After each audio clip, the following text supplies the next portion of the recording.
हिंदी का paper 1 start करते हैं। पहला जो दिया हुआ है यहाँ पर गद्यांश, तो उसको पहले पढ़ लेना है। जो कि इस तरह से कि आंतरिक और बाहरी दोनों रूप में स्वच्छता और निर्मलता एक बुनियादी आवश्यकता है। मन के शुद्ध और स्वास्थ्यिक विचार आंतरिक स्वच्छता के आयाम है। बाहरी स्वच्छता के अंतर्गत स्वास्थ्य, शिक्षा, परिवहन और अच्छी सामाजिक और आर्थिक उपस्थिति समावेश होता है। और बाहरी स्वच्छता का मूलाधार आंतरिक स्वच्छता है। मन की स्वच्छता मानव व्यवहार को दर्शाती है। सत्य, शुद्धता, गति, प्रेम और सम्मान जैसे आत्मा के जन्मजात गुणों का उल्लंघन प्राकृतिक विधि विधान और व्यवस्था का उल्लंघन है। तब देखिए यहाँ पर विधान में इक का प्रत्यय लगाने से क्या बनेगा, तो जैसा विज्ञान वैज्ञानिक, तो वैसे विधान वैधानिक, ये बनेगा सेकेंड। कदाच के अनुसार मनुष्य के लिए क्या सर्वाधिक महत्वपूर्ण है, तो शांति और बाहरी स्वच्छता और स्वास्थ्य। यहाँ पर सिर्फ शारीरिक स्वच्छता एवं शुद्धता आ रहा है, प्योरिटी, और अंदरूनी नहीं आ रहा है। शांति, प्रेम और बाहरी है। विचार और भावों की पवित्रता, तो विचार और भावों की पवित्रता भी हो सकती है, लेकिन इसमें ज्यादा अच्छा ये लग रहा है कि शांति, बाहरी स्वच्छता और स्वास्थ्य। तो हम अभी फिलहाल थर्ड करेंगे इसको। 93 है कि आंतरिक स्वच्छता से क्या तात्पर्य है, तो मन के बुरे भावों को दूर करना ये करेंगे। उड़ा देना नहीं है, कोमल भाव जगाना भी नहीं है, ये समस्त भावनाओं मतलब टोटल सारे भावनाओं को दमन करना, मतलब उसका विरोध करना। तो हमसे बुरे भावों को दूर करना ये करते। बुनियादी आवश्यकता क्या है, बुनियादी आवश्यकता बाहरी और भीतरी स्वच्छता और शुद्ध विचार, ये हम करेंगे। इसका थर्ड है समूह से भिन्न क्या है, हम देखिए निर्मलता, शुद्धता है, स्वच्छता, तो समान ये अलग है, तो इसको हम करेंगे सम्मान। उसी तरह से है आंतरिक स्वच्छता से संबंधित जो नहीं है, तो देखिए निर्मल विचार अच्छा है, प्रेम शांति है, शिक्षा ये थोड़ा भिन्न है, संबंधित नहीं आ रहा, तो इसको हम शिक्षा करेंगे थर्ड वन। उसके बाद है बुनियादी में प्रत्यय क्या है, बुनियादी में प्रत्यय क्या है, तो बुनियादी में आखिर के दो आते तो छोटा ई और दो ई, तो ई रहेगा बुनियादी ई प्रत्यय। किसी किसी को दी लग सकता है, लेकिन वो ई है। निम्न में से किसके विशेषण विषय का संबंध नहीं है, तो शिक्षा, पर्यावरण ये अलग है। बाहरी स्वच्छता, जन्मजात गुण, बुनियादी ये सारे गुण है, लेकिन शिक्षा पर्यावरण गुण नहीं आ रहा। एडजेक्टिव बाहरी स्वच्छता का मूल आधार आंतरिक स्वच्छता, इसका वाक्य का आशय क्या निकल रहा है, तो इसका आशय निकल रहा है बाहरी और भीतरी दोनों आवश्यक है, जरूरी। आधारित है मतलब उस स्वच्छता आधारित है या फिर स्वतंत्र है, आजादाना है, तो ये ऊपर के तो दो बिल्कुल नहीं है। थर्ड में कंफ्यूजन हो रहा है कि एक दूसरे से स्वतंत्र है, आजादाना, लेकिन ज्यादा अच्छा ये लग रहा है कि ये जरूरी है। और ये नीचे दी गई कविता है, इसको पढ़ना है। हमें मिली आज़ादी, वीर शहीदों के बलिदान से आज़ादी के लिए हमारी लंबी चली लड़ाई थी। तो यहाँ पर लंबा समय लगा, इसमें भाव कविता के किस अंश में प्रतिबिंबित होता है, तो लंबी चढ़ी लड़ाई थी, इसे हम करेंगे। फर्स्ट का लाखों लोगों ने प्राणों से कीमत बड़ी चुकाई थी, व्यापारी बनकर आए और छल से हम पर राज किया।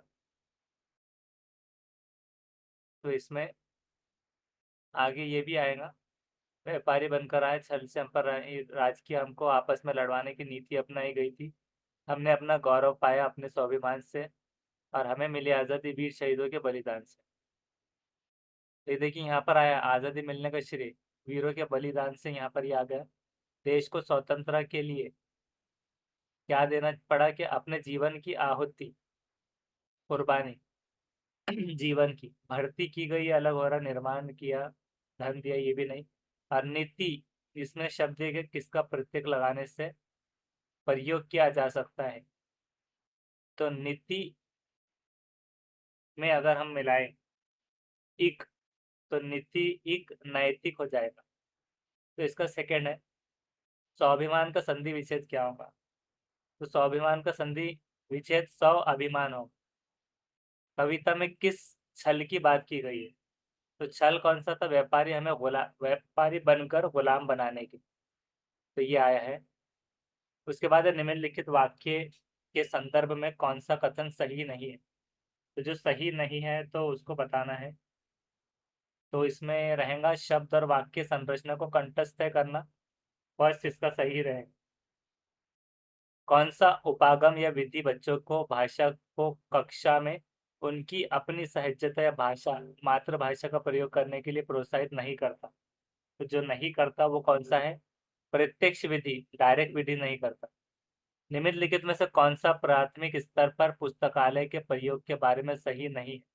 पुस्तकालय एक भंडार गृह के रूप में देखा जाना चाहिए, बल्कि नहीं देखा जाना चाहिए, बल्कि कैसे देखा जाना चाहिए। तो वो देखा जाना चाहिए थर्ड, पुस्तकालय में पाठ्य पुस्तकों का सस्वर पठन सर्वाधिक उपयुक्त रूप से हो सकता है, ये होगा। निम्नलिखित में से कौन सा साक्षरता शिक्षण उपागम अक्षरों और ध्वनि के बीच संबंध पर बल देता है।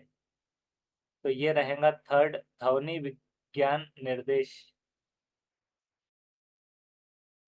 कक्षा 5, क्योंकि ये सौरव, यहाँ पर ध्वनि के बीच ध्वनि विज्ञान सौरव निर्देश। कक्षा 5 की एक विद्यार्थी कहती है कि मैं अपना काम अध्यापक को देने से पहले सटीकता के लिए अंतिम फाइनल रूप से जांचती हूँ। तो फाइनल रूप से जांचना प्रूफ रीडिंग कहलाता है। उसके बाद है कक्षा 3 की अध्यापिका अपने कक्षा में पठन कोना सूचित करना चाहती है बच्चों के लिए पुस्तकों का चयन करते समय इसमें से कौन से प्रश्न का सबसे अधिक महत्वपूर्ण माना जाना चाहिए। तो इसका रहेगा सेकंड, क्या पुस्तकें तीसरी कक्षा की पठन पाठ्यचर्याओं के लक्ष्य को संबोधित करने में मदद करेंगी, ये देखना होगा। 112 है कि कौन सा उपागम या विधि शिक्षार्थी की जीवन की वास्तविक परिस्थितियों में भाषा प्रयोग के मुख्य लक्ष्य से संबंधित है।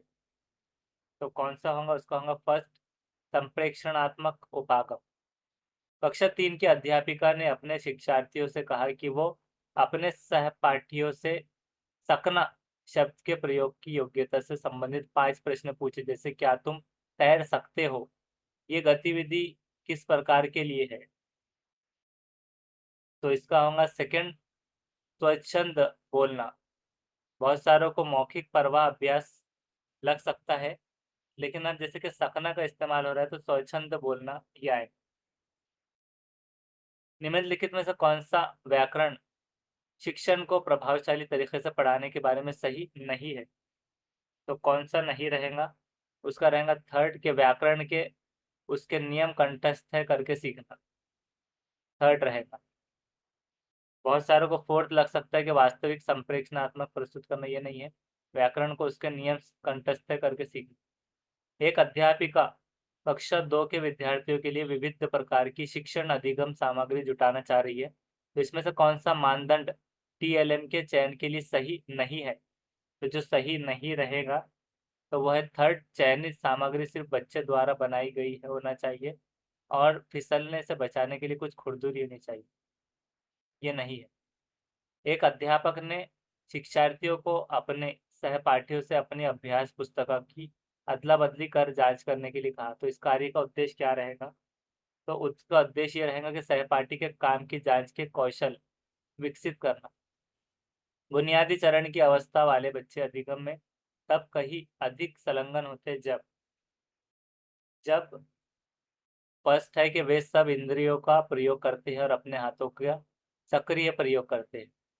निम्नलिखित में से कौन सा सिद्धांत बुनियादी चरण पर पाठ्य पुस्तक अभिकल्पना का नहीं है।